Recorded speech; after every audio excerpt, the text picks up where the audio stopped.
Hello दोस्तों, आज फिर मैं आपके सामने हूँ।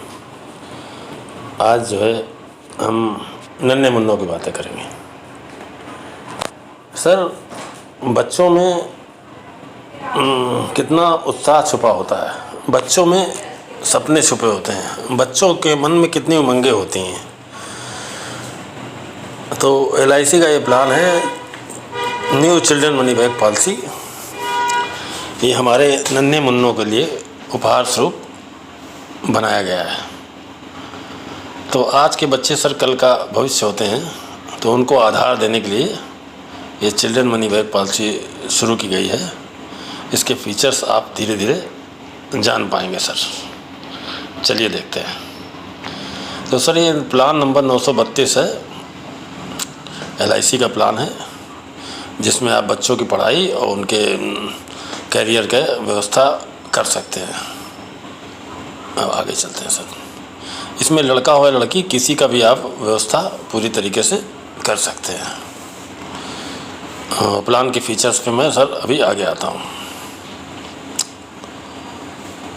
ये सर ऐसी पॉलिसी है जिसमें सर्टेन टाइम बीच में मनी बैक भी है, बाकी एक सर्टेन समय के बाद आपको मैच्योरिटी इसमें मिलेगी। अब आते हैं इसके फीचर्स पे। मिनिमम एज सर 0 है, यानी कि जो पैदा हुआ है 2-4 महीने का है तब से शुरू होता है। मैक्सिमम एज है 12 साल। मिनिमम सम एश्योर्ड है 1 लाख। मैक्सिमम सम एश्योर्ड की कोई लिमिट नहीं, आपकी इनकम के आधार पे। और प्रीमियम पेइंग टर्म हुआ 25 साल माइनस एज ऑफ एंट्री। मान लिया किसी बच्चे की एज 5 साल है, तो 5 साल में हुआ तो प्रीमियम पेइंग टर्म हुआ 20 साल, मैच्योरिटी हुई एट द एज ऑफ 25। अगर उसकी एज 10 साल है तो प्रीमियम पेइंग टर्म 15 साल हुआ, maturity at the age of 25 हुई। तो मतलब सर 25 साल मैक्सिमम है, और बाकी जितनी उसकी एज है उतना घटा के उतना प्रीमियम पेइंग टर्म होगा सर। ये मोटा मोटा है। चलिए आगे देखते हैं।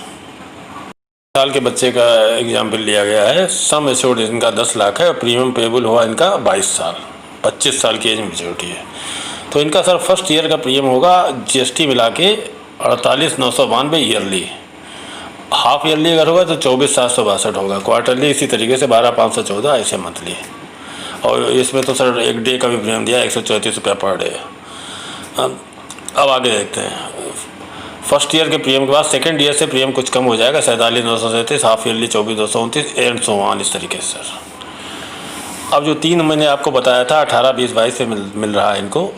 25 साल की एज में इनको जो मैच्योरिटी मिलेगी अप्रॉक्सीमेटली रिटर्न होगी 16,06,000, जिसमें से सम एश्योर्ड 4 लाख, मतलब 20% मिला था, 40% हुआ बोनस 10,56,000 और फाइनल रजिस्टर बोनस 1.5 लाख। इतना इनको 26 साल की एज में मिलेगा। अब ये देखते हैं सर कि इनको टोटल कितना मिला है, क्योंकि 3 बार सर मनी बैक भी मिला है। तो सर टोटल अप्रॉक्सीमेट रिटर्न जो इनका है 2 लाख, जो इनको 3 बार मिला वो 6 लाख, मैच्योरिटी 16,06,000 और टोटल 22,06,600 हुआ सर। तो ये इनका टोटल इसमें रिटर्न आया सर। अब आगे देखते हैं।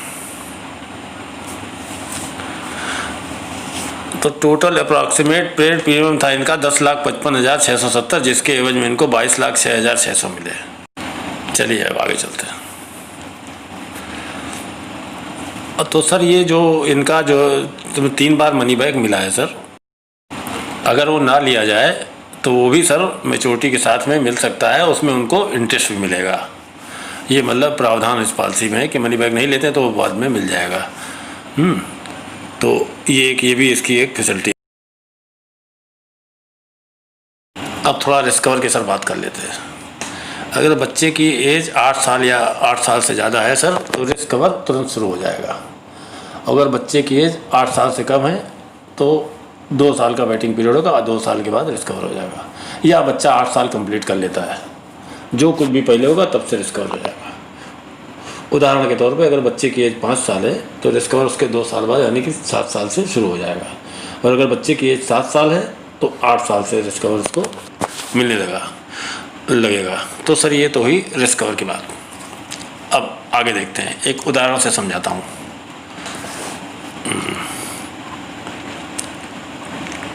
जैसे 3 साल का बच्चा था, 25 साल उसकी मैच्योरिटी थी, बीच का टर्म था 22 साल। तो 10 साल की एज में अगर रिस्क हो जाता है तो डेथ क्लेम जो होगा वो sum assured plus bonus plus FAB होगा, फाइनल डिसीजन बोनस।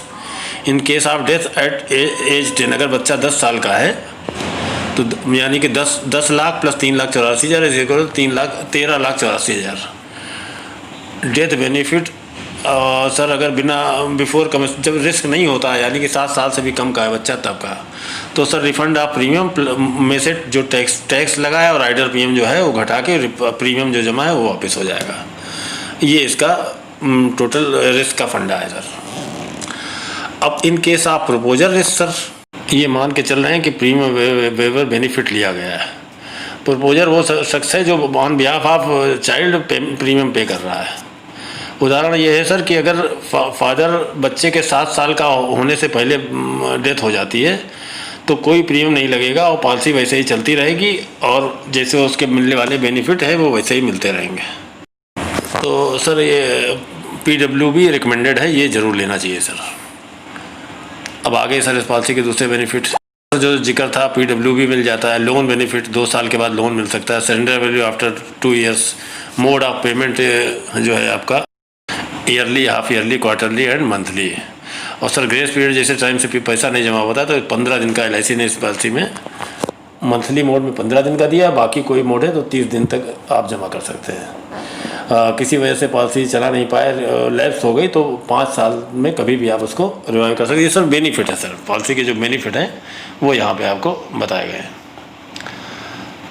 अब इसके बाद सर टैक्स बेनिफिट, जो प्रीमियम आप इस पॉलिसी में देंगे वो आपको इनकम टैक्स के उससे रिबेट मिल जाएगा सर। मैच्योरिटी और डेथ क्लेम वो अंडर सेक्शन 1010D में आपका पूरी तरीके से टैक्स से विमुक्त रहेगा सर। जो पैसा मिलेगा वो उसमें आपका किसी तरीके का टैक्स नहीं लगना है। और सर आपको पता होना चाहिए कि LIC की पॉलिसियों में जो भी पैसा मिलता है वो चूँकि टैक्स से बिल्कुल पूरी तरीके से मुक्त होता है, इसलिए इंसान काफ़ी कम। और सर इसमें सेटलमेंट ऑप्शन भी है कि मैच्योरिटी को आप 5, 10, 15 साल में जैसे चाहे ले सकते हैं। इसके लिए आपको मैच्योरिटी के 3 महीने पहले लिख के देना पड़ेगा। और डेथ केस के क्लेम में आपको किसी भी समय आप दे सकते हैं तो आपको वो सेटलमेंट ऑप्शन में मिल जाएगा। सेटलमेंट ऑप्शन की मतलब हम भविष्य की व्यवस्था कर रहे हैं, उसमें आप ब्याज भी मिलता है कि जो मैच्योरिटी या डेथ क्लेम को हम बराबर की किस्तों में लेंगे, हमारा कई साल मिलना रहे। तो ये था सर प्लान। अब आगे ये जो मैंने अभी तक आपको प्लान बनाया इसके ग्लिम्सेस के रूप में कुछ सीन आपके सामने आ रहे हैं जो आप पहले मेरे आपको डिस्कस कर सको। पहले वाला भी आप उसको आगे पीछे करके देख सकते हैं। तो सर इस तरीके से बहुत ही बेहतरीन प्लान है जिसको आपको अपने बच्चों के लिए प्रोविज़न करने के लिए सर इसको लेना ही चाहिए। और हम आपकी किटी में आपके बच्चों के फ्यूचर के लिए ये एक नगमे के रूप में रहना चाहिए। और सर इसके आगे मैं ये जो एक चार्ट दे रहा हूँ ये और कि इसमें ये चार्ट ये बताता है कि LIC की पॉलिसियों का बोनस क्यों कम नहीं होगा सर। जैसे रेट ऑफ इंटरेस्ट कम होता है, इसको आप रोक के पास करके देखेंगे तो आपको पता चल जाएगा। इसके साथ दूसरा मैंने ये सर ये लगाया है कि जैसे बैंक में 5 लाख तक का अगर बैंक डूबेगा तो गवर्नमेंट ऑफ इंडिया की गारंटी रहेगी, लेकिन ये LIC में क्या है, सम एश्योर्ड एक्रूड बोनस पूरा का पूरा गवर्नमेंट ऑफ इंडिया की गारंटी है। और ये सर ये फाइनल डिसीजन बोनस और बोनस का मैंने सर्कुलर लगाया हुआ है, लेटेस्ट बोनस है। तो जो मैं फिगर वगैरह बता रहा हूँ ये हवा में नहीं है, ये मतलब बिल्कुल फैक्ट है। आप गूगल सर्च करके भी ये रेट देख सकते हैं। खैर आपने हमारे इस वीडियो को पूरा देखा, तो अगर अच्छा लगा हो तो सब्सक्राइब करें, शेयर करें और लाइक करें और बेल आइकन सर ज़रूर दबाएं। वीडियो पूरा देखा आपने यहाँ तक, मैं आपका शुक्रगुजार हूँ। इसके लिए मैं थैंक यू बोलता हूँ। अपना और अपनों का ख्याल रखें और एक अच्छा डिसीजन जल्दी लें। Thank you.